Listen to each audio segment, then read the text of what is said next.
Um, Welcome to the first of our series of fashion-centric webinars, which is related to excellence in apparel.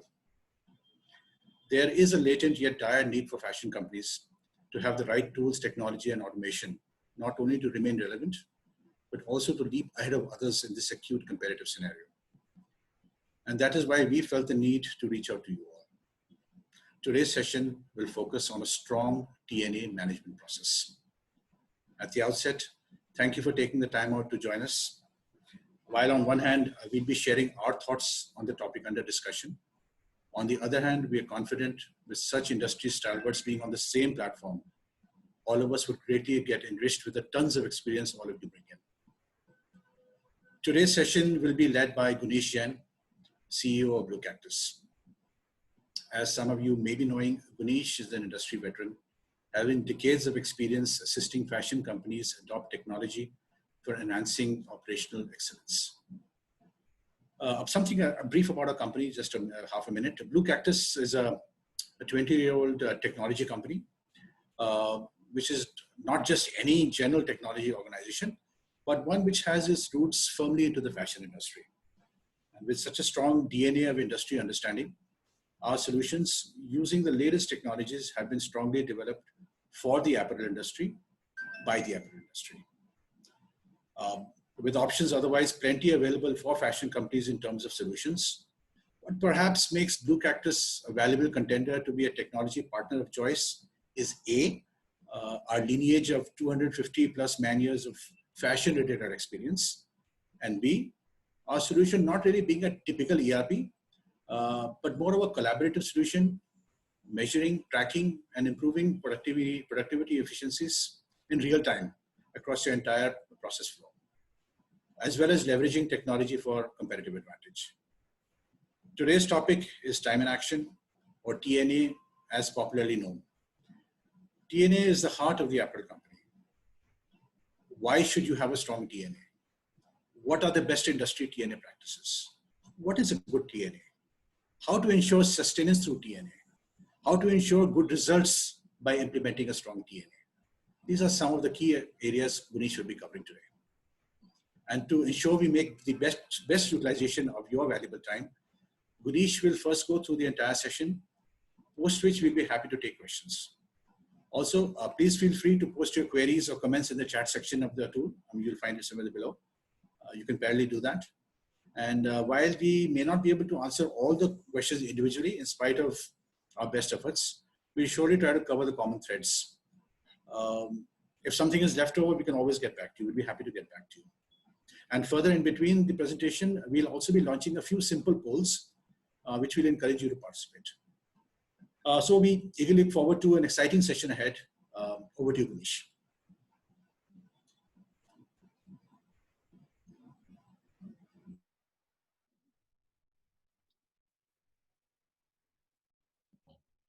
Thanks, Sanjay. And I hope I'm audible to everyone.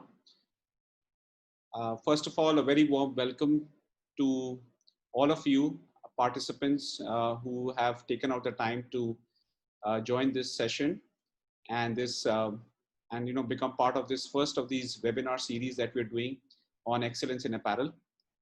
And the focus of this series is to look at very, very specific areas each time and trying to go a little bit deeper into how we can improve on those areas and how we can achieve excellence in apparel. So the whole objective was to look at what are the best practices in the industry. We have, as a company, spent quite a number of years working with companies and working with fashion brands in trying to help improve their operations. And the idea was to be able to share some of that knowledge and share some of the industry practices, which could be beneficial to everyone. So I'm assuming everybody can see my screen, and I'm going to just dive in just in terms of a few things. You'll be going through the presentation, but if you have any questions, feel free to put those questions in the Q&A box, and we'll try to put those questions in and answer those questions. to the best of our ability. I'm sure there will be some common themes in some of those questions, so we will collate them and answer them at the end. So we'll keep a few minutes for that. And let's hope this is useful for everyone. So I'm going to just quickly start off, like Sanjay said, from the industry. And so I'm going to try and share some of our experiences. Our company is Blue Cactus, as quite a few of you might be knowing and heard about us. And we specialize in the fashion and tech space. Established in the year 2000, just a quick backgrounder about what we are. We have a fairly extensive experience, and our objective is to use some of the technology tools that are available and implement those tools in the industry so that we can help improve people's competitiveness. Now, the idea and the genesis of why we wanted to do a webinar on TNA was that I think this is one thing which a lot of companies I have seen struggle with. People would like a good TNA, but they have faced a lot of challenges in actually leveraging it and using it. So we kind of sat back and said, let's do a session where we will talk about how to go about implementing a good TNA. What are some of the best industry practices which you could potentially adopt? And what could be a nice way or an easier template or easier set of steps which you could proceed with in order to implement a good TNA in your organization. So fundamentally, what is the objective of a TNA? And to be able to address how to imbibe the best industry practice, it's important that we understand what is the objective of a TNA. And a lot of times people look at the objective as making a TNA. It actually becomes nothing more than a checklist. So you will have a list of 35, 40 activities or long spreadsheets with maybe 50 columns, 60 columns, which have each activity mentioned, which traditionally a merchandiser is updating. But all said and done, it's essentially more like a checklist to make sure the merchandiser doesn't forget anything. But I think that's a very limited usage of a TNA. What is a TNA? A TNA ensures delivery is met in the most cost-efficient manner by aligning different stakeholders. And I want all of you to actually think about this for about 5-10 seconds. What is the objective of a TNA? Of course, people look at the first one is, I want to beat my delivery. Great. But at what cost? And what am I doing with the TNA? How do I achieve that thing? So the second and third points here are very relevant at the most cost-efficient manner and by aligning different stakeholders. So I think that's a very, very important portion, an important definition which needs to be understood by everybody. Now, during this webinar, we will do a few polls just to get a sense of what people are thinking and where people are coming from. And obviously, very importantly, to make sure everybody's awake. So here is the first poll, and there you go. So just wanted to get a sense of the audience that is there today. It'll take about 30 seconds, 1 minute. People could just respond.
We got a sprinkling of people who've just still not responded. So we'll wait for another 10 seconds and then we'll move forward. Okay. All right. Great. We've got almost 60% of the people are manufacturers and about 30% are brands. So we've got a fair sprinkling of people of different stakeholders. So coming back to how do we ensure delivery and who are the different stakeholders? With that said, you just do another quick poll, which is trying to figure out what kind of audience again we have. So if people could answer this as well.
Okay, so another 10 seconds and then we'll close it.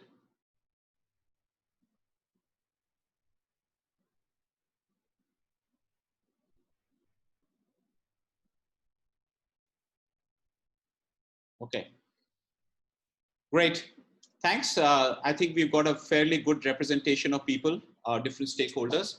And coming back to this, I want all of you to remember this definition we talked about: to ensure delivery is met in the most cost-efficient manner by aligning different stakeholders. Who are the different stakeholders? And we have not made an exhaustive list of stakeholders, but we wanted to highlight some of the key ones, which is merchandising, which of course is usually the owner of the TNA, fabric teams, as well as trims and production planning. So these are four major stakeholders we have talked about, but obviously this is not an exhaustive list. The focus on today's presentation is, of course, more operations. So there are other areas which are sometimes related to TNA, which could be post-shipment documents, etc. We'll not mention that at this point, or will not focus on it at this point. But with that said, it's important that we know the different stakeholders which are involved in running an effective TNA. Like I said, it is aligning different stakeholders to have the most cost-effective way of doing on-time delivery. Okay, just remember that. So what are the best TNA industry practices? So based on our experience and what we've seen has worked and not worked, some very, very simple things that we have seen. First, a TNA should not micromanage people. Very important. It should not become a 40, 50 point checklist. People can maintain checklists, and if you have a TNA which is just like a checklist, it's better that you maintain your checklist. It's not supposed to do day-to-day management of people. And sometimes it is counterintuitive. Sometimes people feel that if everything is there, nothing will be missed. I think the assumption I've seen people work better is when you assume people know how to do their internal management.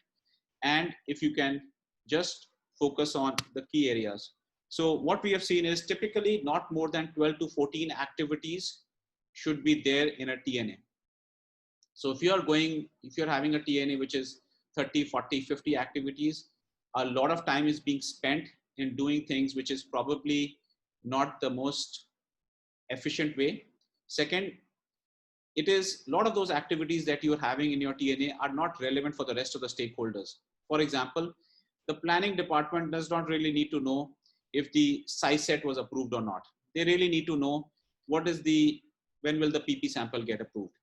So a lot of those activities, if you clutter up, it actually reduces the effectiveness and the focus that people have. The real advantages that you will have when you implement a good, strong TNA is that as an organization, you will function a lot more cohesively. Not only as an organization, if you have stakeholders, and one of the stakeholders I did not mention here, but is also, let's say for a brand, a vendor is a stakeholder. So if you can get everybody to work in a much more cohesive manner, you will realize that a lot of waiting time, a lot of coordination which is there is reduced. I will give you a quick example about something in the past. So about 20 years ago, I don't know how many of you were in this industry 20 years ago. I was. And those were the days when you would meet a buyer, they will write out 30 orders to you, and you come home to your office, and by the evening, before you leave for the day, you would have calculated the fabric, placed the order, and you've done your homework.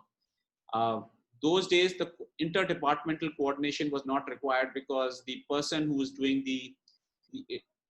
typically it will be the owner of the company themselves, or one person who's also the merchandiser, who's also ordering fabric, who's doing all those things.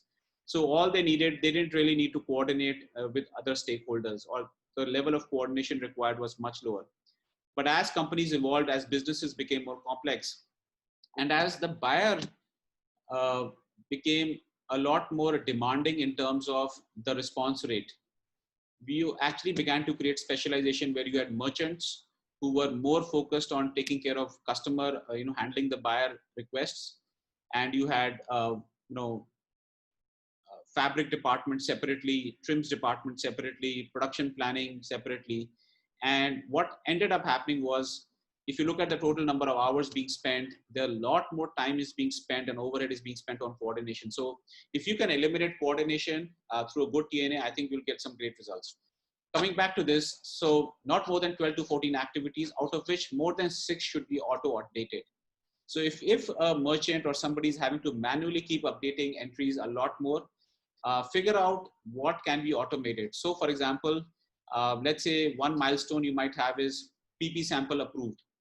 Now, is there a way you can, instead of ticking it, can it be integrated with your ERP system or whatever system you're using? Or if you want, say another milestone is 50% fabric in-house or not.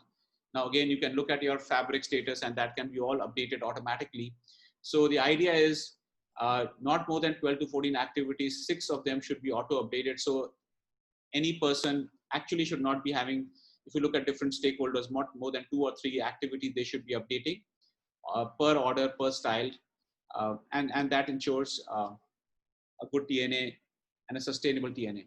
Second, the TNA needs to focus on interdepartmental coordination. And this is one area where I've seen that TNA tends to not, people don't tend to use that, leverage that to look at interdepartmental coordination. So look at your TNA, how good or effective it is in terms of coordinating between different stakeholders. So that's a very good checkpoint that you might have.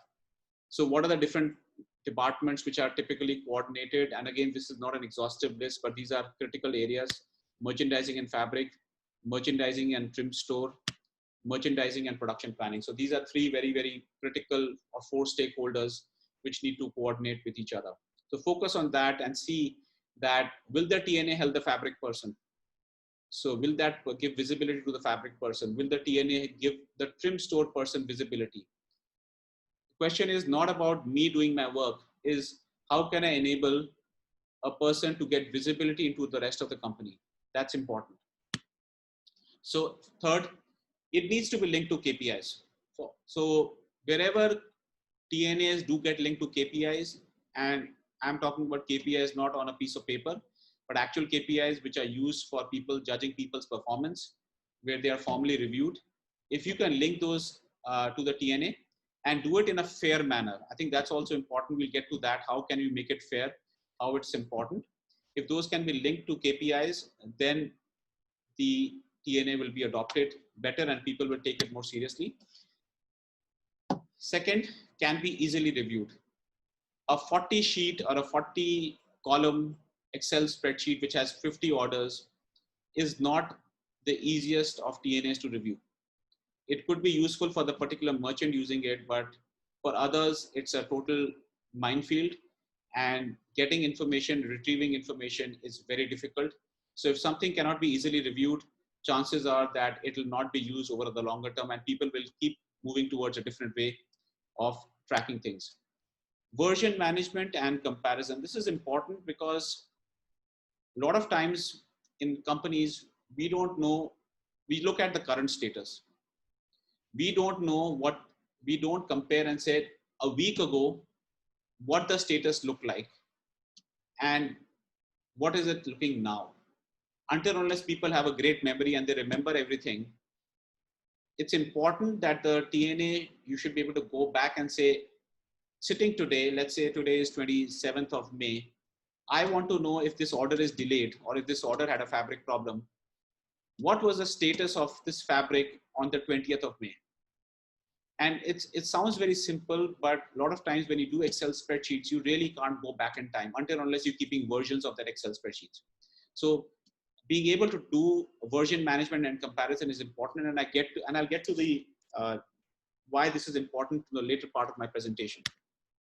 So I've talked about the good TNA practices. A good TNA starts with a good template.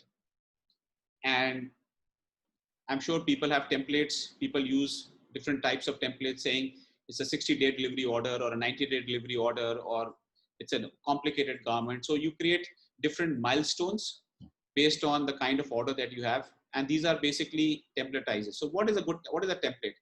A template essentially institutionalizes experience in the company. And just to give an example, a new merchant comes into the company. How do they know which is the standard process to be followed for an order?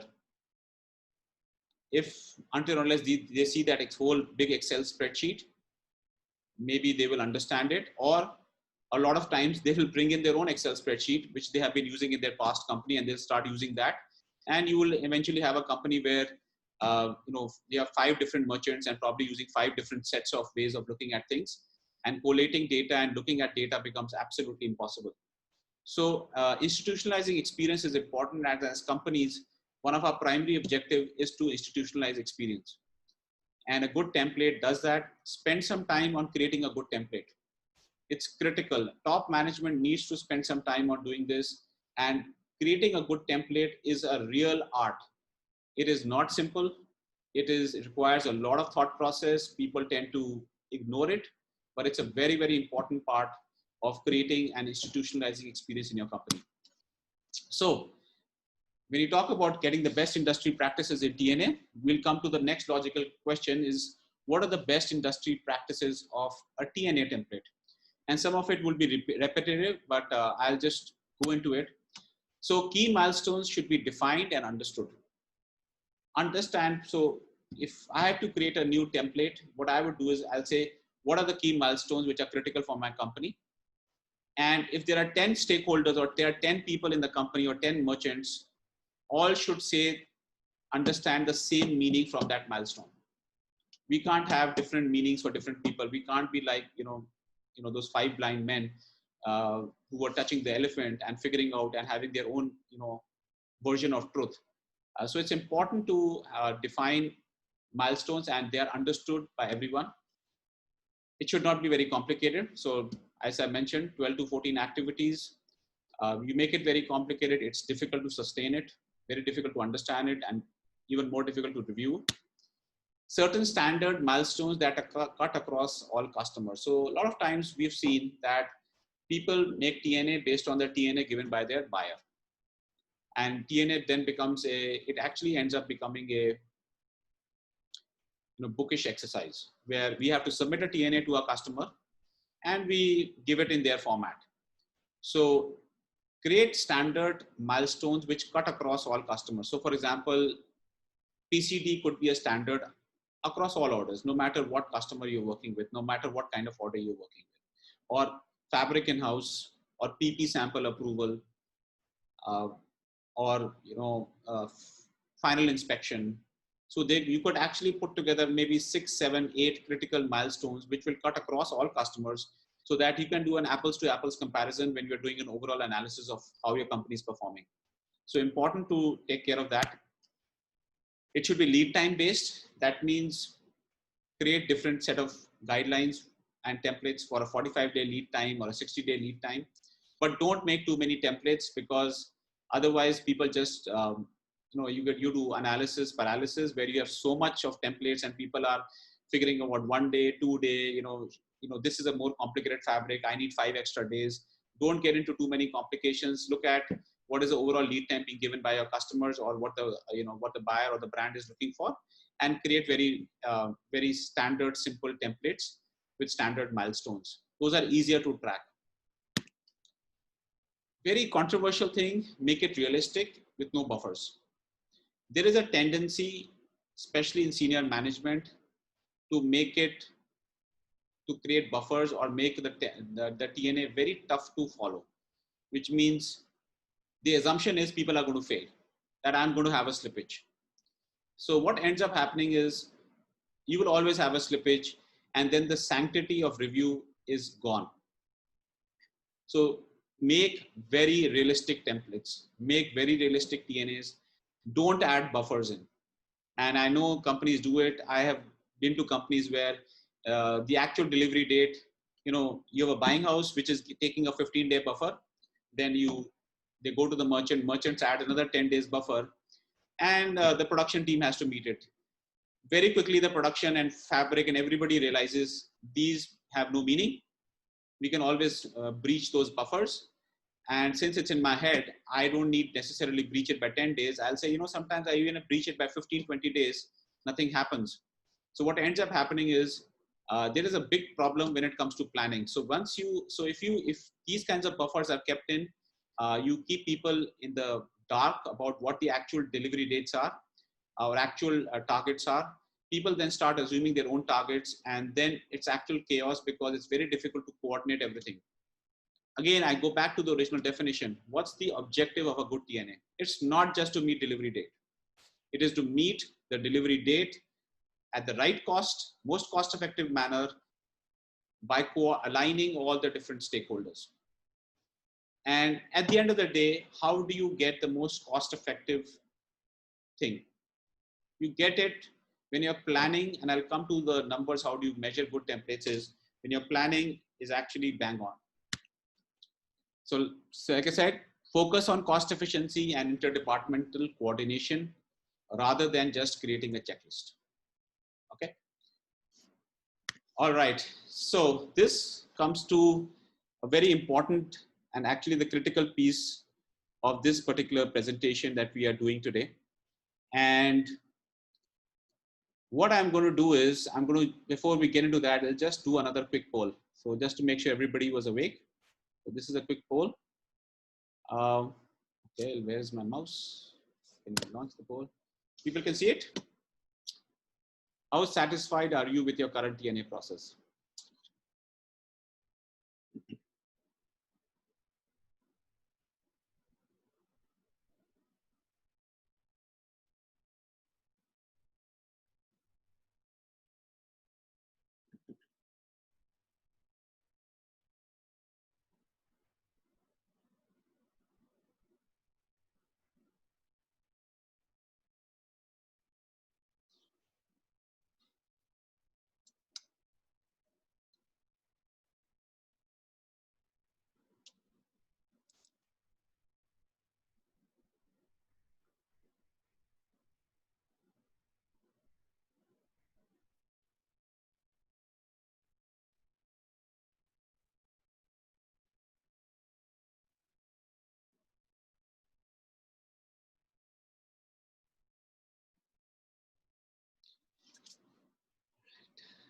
Okay, we'll take another 10 seconds before people can.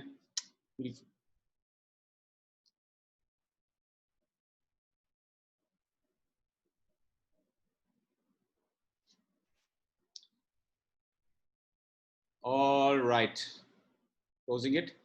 So just to share the results with you, about 15% of the people said they're quite satisfied, about 32% said somewhat, and about 50% said needs improvement, and a very small percentage said it's a total chaos. So interesting. These are always good to know what they're doing. I'll ask one more.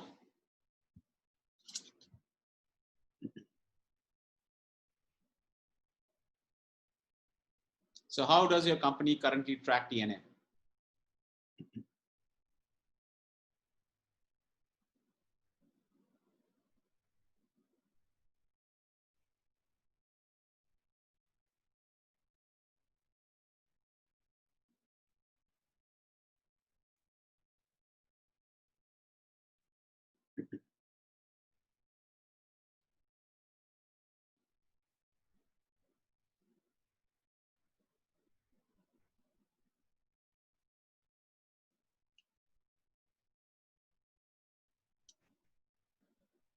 Okay, we'll take a last 10 seconds.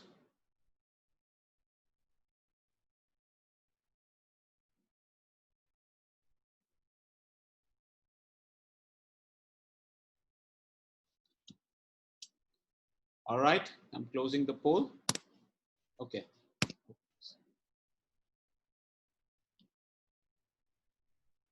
All right. So just to share, about 62% of the people said they were using Excel sheets. So, and the rest was evenly broken, second and third.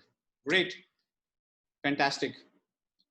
I will come to this is the kind of crux of this whole thing. One of the biggest things that we have seen, and if nothing else, people take away from this presentation is the review mechanism. And I think this is where largely our industry tends to not do a very good job. And I'll explain this particular slide to you. At the bottom is an ad hoc. So this kind of a review, which means review is not meaning a merchant looking at their TNA themselves or looking at, is basically, are they doing, whenever there's an interdepartmental review or whenever somebody's reviewing the TNA and the status of an order across different stakeholders. So one is the ad hoc review where it's sporadic. There is hardly any interdepartmental coordination. And most of it is actually people calling on the phone and checking on things and doing a lot of chasing around. These kinds of typical TNAs, you have basically working like a checklist. So it's basically to make sure that everybody is doing what they're supposed to be doing. The review mechanism is highly non-productive. So here I'm talking about a review, which means not the TNA, but how is the status of TNA reviewed? Highly non-productive, which means it's typically on a crisis. So people are called into a room and there is something which has gone wrong, or some call from the customer, or something is, some deadline is going to be missed. And then of course, the first reaction of everybody is to protect themselves, and it gets into a rather unpleasant conversations. I've been in a few of such meetings in my life, so I can tell you, and I'm sure some of you have probably can relate to this. The second level is transactional. So these are typical review mechanisms where it's every week, once a week, there's an order by order review. These are generally time consuming. They spend 2, 3, 4 hours. And there is not much preparation done by stakeholders. And when I talk about preparation, the preparation is done is that the stakeholders actually prepare what answers they will give. Okay. The real preparation for a meeting is what questions to ask. So one of the great lessons I learned in life was it's not the answers that you have which are important, it's the questions you ask which are important. So I think a preparation for a meeting needs to be done based on what questions you will ask. And the questions you will ask will only depend upon the kind of information you have. So for example, I'm the executive leadership, I'm the boss in the company, and I want to run a review meeting, order review meeting. What ends up happening is each person, the merchant, is actually giving me the information there itself, and then I'm actually responding to it or asking questions. Now, if I could prepare it beforehand, I would have identified what are the problem areas, and these are the 10 things I need to really ask and make sure I get answers on them. That is a much more productive meeting. And this doesn't apply to just the boss, but also to the merchant. If the merchant has visibility into the fabric status, so rather than sitting with the fabric person and asking him, ye kab hoga, what will happen and how it will happen, if they have already visibility into what the fabric status and fabric TNA was looking like, which the fabric department is managing, then they will be able to come with very, very specific questions. And the fabric department is aware that they are going to be asked these questions, so they can also prepare better for meetings. So very important that people do preparation. And again, it's not the answers which you prepare, it's the questions you prepare, which are important when you do these meetings. Third level is trends.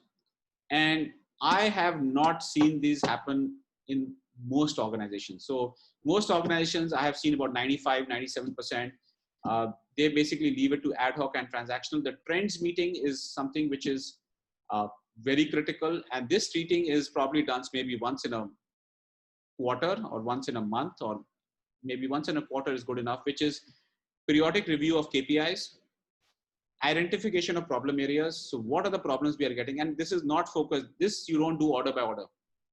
We are not talking about orders. We're only talking about our overall data and saying, what is our on-time PCD? What were the reasons why these PCDs was missed? Why did we have to change a plan? What are the styles which actually did well? What are the learnings we can have? So those are things which this trends meeting is. It requires senior management. Again, people prepare for such meetings. They understand the trends, prepare for those, and give their own thoughts and come prepared with their thoughts on it. And at the top of the pyramid is improvement. These meetings probably could happen once in 6 months. And this, what they do is you analyze data for a longer period. You analyze lead times. And these are looking at leveraging TNA for a competitive advantage. Can I reduce my lead times? What are the areas where I can improve upon? What are the SOPs I need to change, if any? How do I react to my market conditions? How do I tweak my TNA to be able to be more relevant? I think that's the level of discussion which is there. And this is where a lot of ideation and a lot of forward thinking is happening. So coming back to the left, so you can see at the left, you see from reactive to proactive. At the bottom is reaction. So basically there's a fire. You are a fireman and you're trying to solve problems, and we firemen are heroes. But if you fixed your electrical circuit, you would not never have a fire, which is proactive. Then you don't need to put people, the firemen, in harm's way. You would not have crisis. So I think that's kind of the thing. I would strongly advise, this takes the biggest effort in terms of implementing and putting into your company's policies, is to have this kind of a process where you go from transactional to trends and those kinds of meetings you do. So some examples of transactional meetings. This is kind of an order review meeting, a simple format where you can see what is the overall status of the orders. Like I mentioned to you, good TNAs are visual. They are visual representations, and they are easy for people to review. So you can look at what is the status of orders, whether the fabric is in-house or not. And you can probably double click into it and find out more things, rather than again looking at 40-column Excel spreadsheets. Just examples of it. A trends review meeting could be something similar, where you look at data in this format, where you look at what is your on-time performance, which activity is coming on time, which activity is not coming on time. And then you can identify. And again, if you look at this is not doing order by order, is looking at your trend and identifying problems and trying to come up with solutions of how we fix those problems. Another example of a trends review is data is, what are the reasons for delays? So why there were delays? So here it was, delay in fabric in-house, or a FPT rejection or DPT rejection. And then people can analyze and say, okay, my delay in fabric in-house is one of the main reasons for delays. Let's brainstorm and spend a couple of hours. What do we need to do to make it, not appear in the next quarter? So can this number come down? Can this, be improved upon? And I think that those are very useful and meaningful discussions. And that's what the objective of a TNA needs to be. It's not just to deliver orders. Another way of looking at improvement meeting is analyzing your lead times, how many days you were planning in each activity and how many days are actually being spent in each activity. And then you could identify and say, what, the customer is asking for not 60 days, but they're asking for 45 days. What should I do? So you can identify and say, why is, let's say, trims in-house taking so much time? We are planning so many days. Let's cut it down by 15 days or 5 days.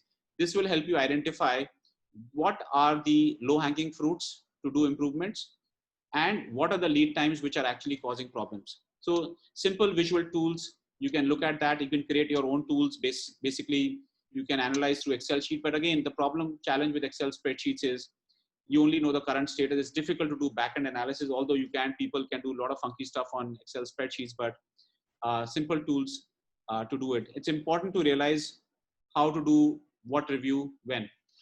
finally, I'm coming back to the closing of my presentation.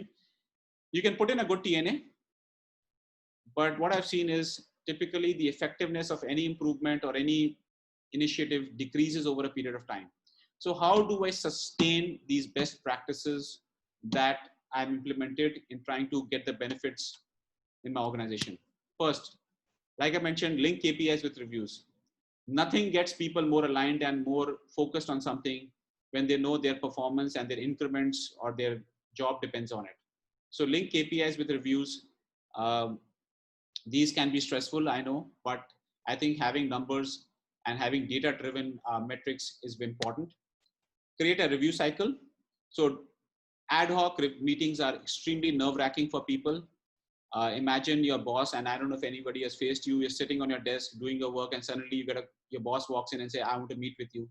And I think the heart rate probably doubles for a little while, and you don't know, you're not even prepared for it. So giving people time to prepare is important. Creating cycles are important, and creating 3 different cycles: one for transaction review, one is for trend analysis review, and one for improvement review, because the focus of all 3 meetings is different and the preparation for that is different. So create review cycles. Keep it visual. You just talked about some tools. So keep it visual, make it easy for people to use, enter, review data. Record discussion notes, very important. Usually the discussion notes are, you got the again Excel sheet and people put in their comments.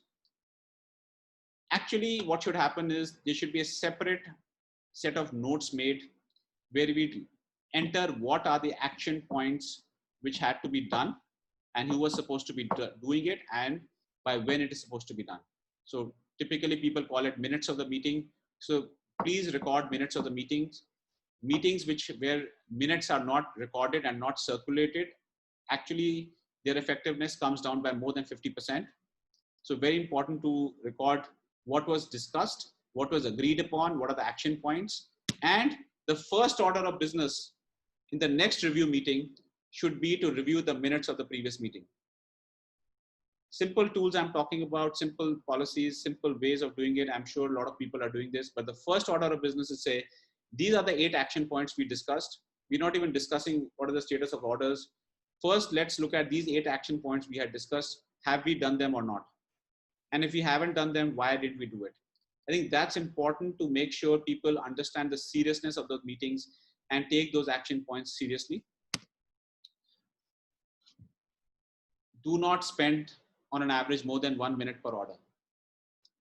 I'm saying average, so some orders could be more, some orders could be less. So let's say if you have 50 orders in the pipeline and your review meeting is going on for 2 hours, typically 45 minutes into a meeting, which is now we are hitting there, the energy level and the concentration level comes down dramatically.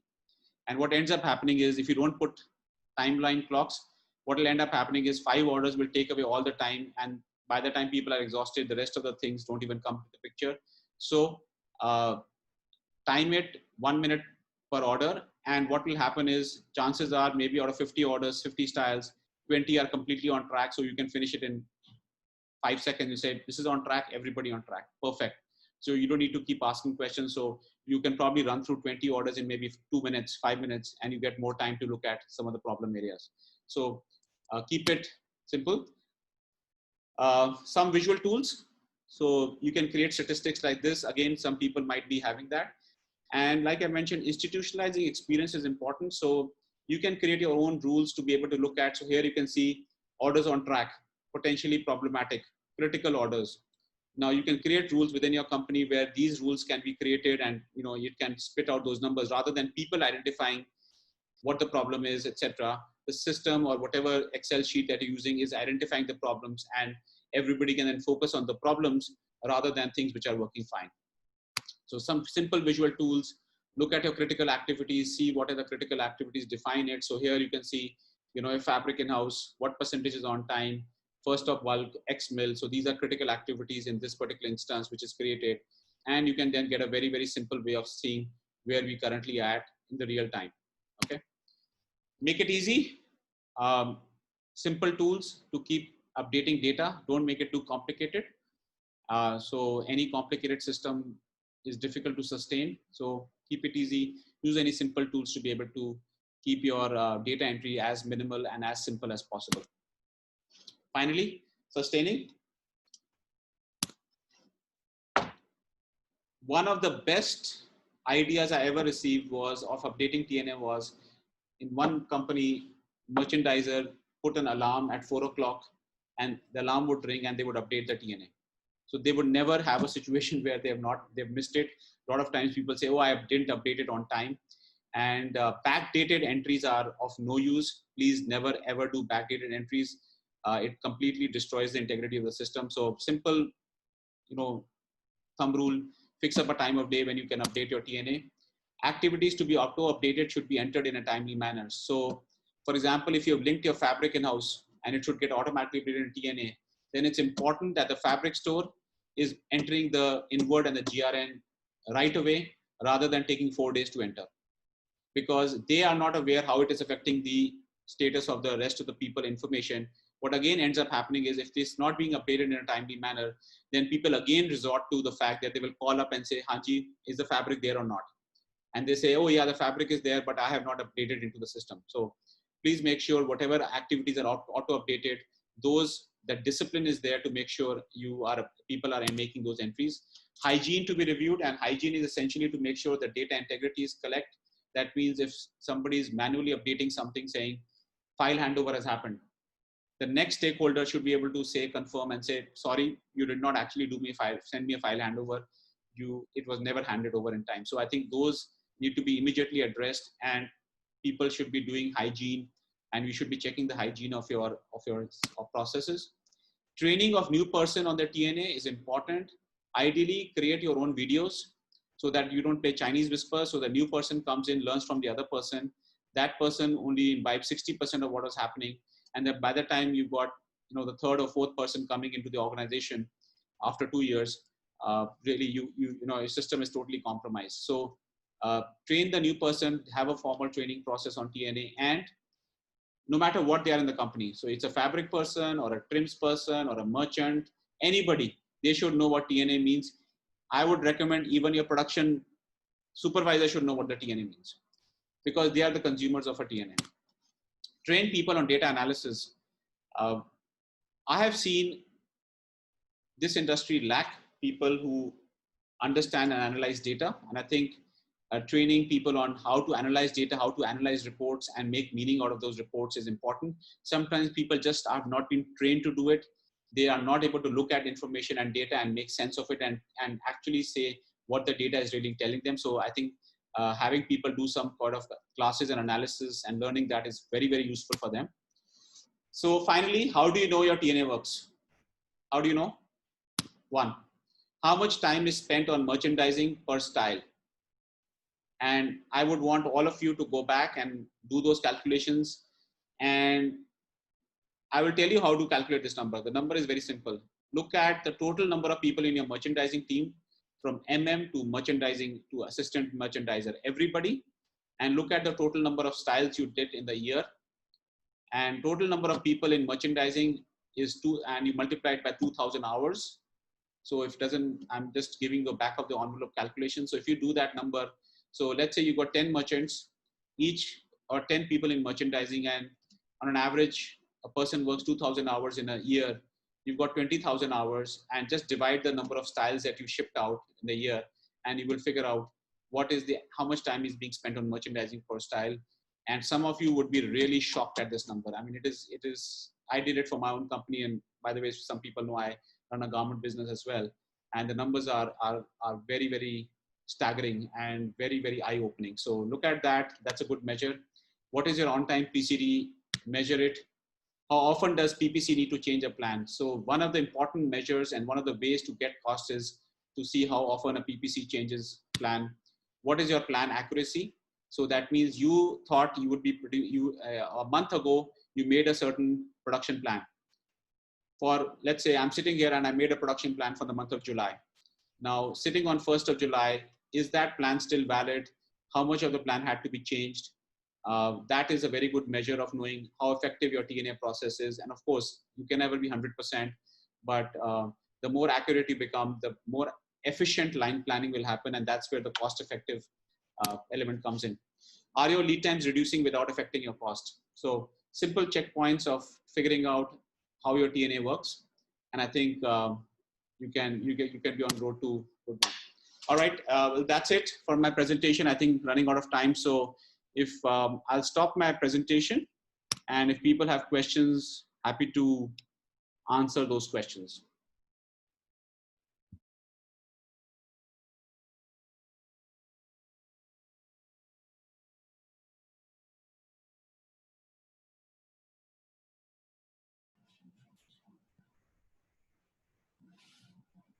Gunish, there were a few questions in the chat box, so we could probably wait and we could probably consolidate a few, or if somebody else has any questions in the meanwhile. Okay. So,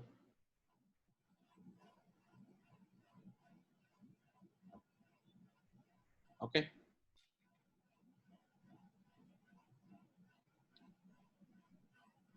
Take. So should I answer a few questions which are coming from common themes which have come to me? Should I? Yeah, I think that's a good idea. Gunish. Okay. Start with that. So one common question coming up is how much time does it usually take if you had to go? Usually it all depends upon at what level your organization is and how complex your setup is. It all depends on, first of all, the key is top management understanding and top management backing. And since this is not just about a technology implementation, technology is frankly a 5% or a 10% piece of the whole thing. It's just an enabler. But what is important is the processes. So if you can get your SOPs in place, and typically if your processes and people are aligned, probably around 3 to 4 months, 5 months is a reasonable time for people to be able to make those changes. It all again depends upon how committed the team is, how much they want to do it, and at what level of processes and reviews you currently are at. So typically about anywhere between 3 to 5 months is a reasonable time for you to be able to implement such a process. Usually it also means like going through a couple of cycles as far as order of shipment is concerned. Okay. So another question, what kind of ROI one can get? ROIs can be significant. It again depends upon the kind of company. When you talk about costs, it's not just cost of software or whatever technology you're using. It's also the investment that you're making on time, and time is a very expensive commodity. I urge everybody to do that calculation of number of hours spent on merchandising per style, and you will figure out that it's a staggering number for a lot of companies. So if you look at the time being spent and etc., you can, for a manufacturing company, you can look at improvements of about 5 to 7% easily in terms of your production capacity and production costs, in terms of CMT costs, etc., because well-aligned TNA where your PCD is good and all the stakeholders are aligned can easily add about 5 to 7% of additional capacity and additional productivity to the shop floor. So if you can do your numbers in terms of how much money is being spent on the shop floor. Of course, the other areas are the time you can actually have a merchandiser do a lot more styles. So you can easily double your productivity of a merchandiser if it's tracked very well. Because a lot of time is being spent by merchandising trying to chase up. And I mean, you'll be surprised how much time people spend on chasing up each other, everyone. And it's a very nerve-wracking, stressful process. So apart from the ROI, I think the stress reduction is a very good value add for, you can have in terms of ROI. Am I answering those questions? Okay. All right. So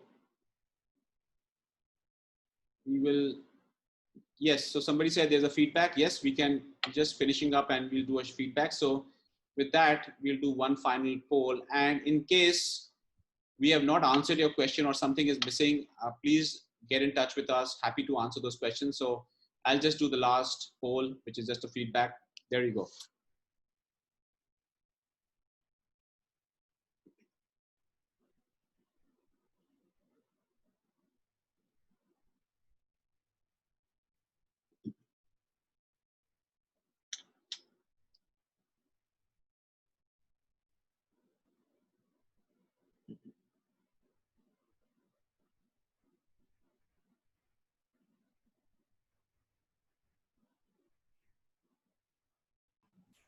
Gunish, while I think the participants are completing this poll, still there are quite a few actually questions which have been raised here, but I think unfortunately since we're just now running out of time, maybe we could actually ask them to write to us at maybe sales@bluecactus.com and we could individually answer the questions.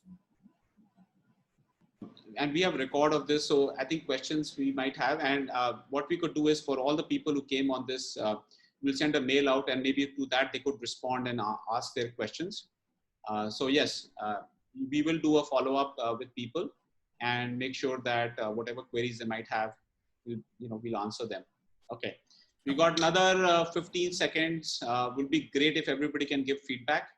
I'm hoping that we still have a fair bit of audience left there. Yeah, we have actually. Most people are still there. Great.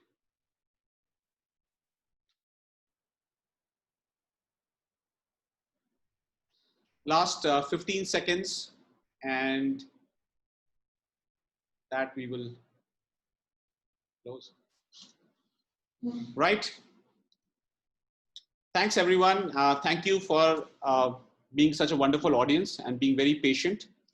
And I hope all of you found this useful, found this informative. If you have any follow-up that you would like to do, feel free. We will be sending a mail out. Also, we are hoping that we will be putting this out on the web for people to look at, and happy to answer any queries and do follow-ups with any of you. So this is, like I mentioned, first of our webinar series on excellence in apparel. We will be doing more of these series. I would love to get also your thoughts on what other areas you might want us to focus on. And the idea is to take one topic and really do some deep dive on that. So we'll do that, right? Thank you so much. And with that, we will give it a wrap. And we just about 1 minute over our time limit, but I think that was okay, right? Thanks, guys. Anything else you want to add, Sanjay, closing? No, I think we're good. And like I said, so we just wait for the questions and we will be writing back to each of them. So. Perfect. Great. Thanks, guys. Thank you very much.